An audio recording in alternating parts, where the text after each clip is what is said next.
रोटी मायदा की रोटी गाय के घी में डूबोए रही मैदा की रोटी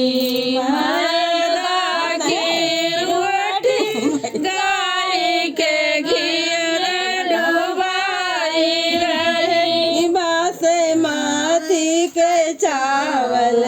बासमती के चावल